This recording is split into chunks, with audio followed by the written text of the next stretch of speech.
ကောင်းပြီမာမနဆိုတဲ့နေရာမှာယာထာဝမာနအယာထာဝမာနလို့စာပေကျမ်းကနေပါနှစ်မျိုးခွဲပြီးတော့ပြောသေးတယ်ယာထာဝမာနဆိုတာသူထင်တဲ့အတိုင်းတကယ်မှန်ကန်တဲ့မာနမျိုးอ่ะဒါယာထာဝမာနလို့ခေါ်တယ်မှန်ကန်တဲ့အရာပေါ်မှာအခြေခံပြီးတော့ဖြစ်တဲ့မာနဒီမျိုးမှာသူအချမ်းသာဆုံးပစ္စည်းဥစ္စာတွေချမ်းသာဆုံးဟောသူအချမ်းသာဆုံးဖြစ်လို့သူကိုယ်သူပစ္စည်းဥစ္စာပေါ်မှာမန်တဲ့ရင်ဒါယာထာဝမာန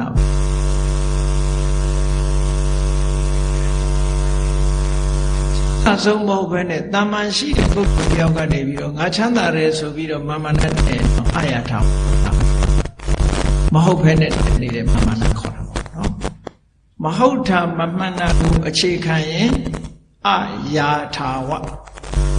ယာထာဝဆိုတဲ့စကားလုံးကယထာဝယထာဘူတတို့လိုပဲအဓိပ္ပာယ်ရယာထာဝအမှန်ကန်ပေါ်မှာအခြေခံပြီးတော့ဖြစ်လို့ရှိရင်ယာထာဝမာန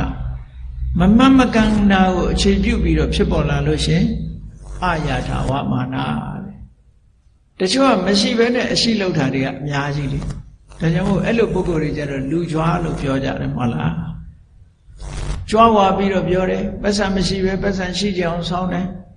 အဲ့ဒါကြတော့မာနတယ်မကတော့သူကြတော့မာယာတို့တာထေယတို့ဆိုတဲ့အကုသိုလ်တရားတွေပါဝင်လာမာနကစောစောကပြောခဲ့တယ်လောဘနဲ့တွဲဖြစ်တာလို့ဆိုတော့ဟောတာထေယဆိုတဲ့တရားဝင်လာပြီဆိုလို့ရှိရင်တာထေယဆိုကောက်ကျစ်စင်လဲကောက်ကျစ်စင်လာတာဆိုကိုယ်မှမရှိတဲ့အရာနဲ့ဂုံလုတ်တယ်မဟုတ်တာနဲ့ဂုံလုတ်တယ်မမှန်တာနဲ့ဂုံလုတ်တယ်အဲ့ဒါတာထေယလို့ခေါ်တယ်မမှန်မကန်ပေါ်မှာအခြေခံပြီးတော့ဂုံလုတ်တာကတာထေယ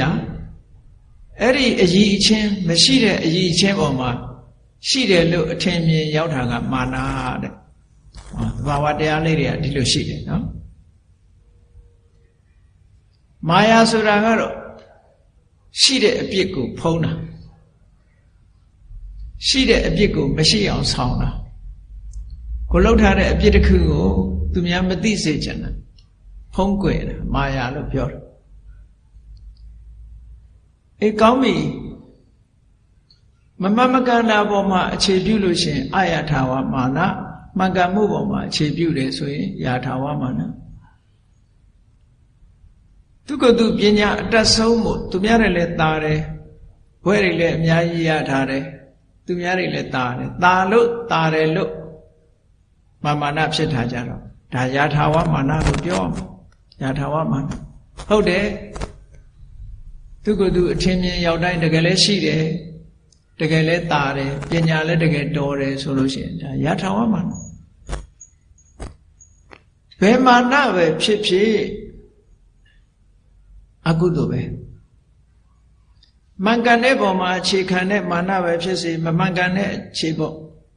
အရာပေါ်မှာအခြေခံတဲ့ပဲမာနဖြစ်စေမာနဟုသမျှအကုသိုလ်တာဝိဇ္ဇဒုက္ခဝိပါကလက္ခဏာအပြစ်ရှိပြီးတော့မကောင်းတဲ့အကျိုးပေးတတ်တယ်အတိုင်းအတာတစ်ခုအရာပေါ့အတိုင်းအတာတစ်ခုအရာမကောင်းတဲ့အကျိုးထုတ်လို့တတ်တယ်